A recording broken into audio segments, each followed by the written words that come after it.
చక్కని సీతకి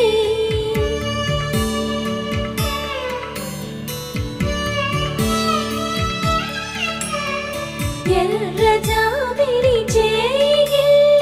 రాముడేడని అడుగుతుంటే చూడలేదని పెదవి చెప్పే చెప్పలేమని కనులు చెప్పే నల్ల పూసైన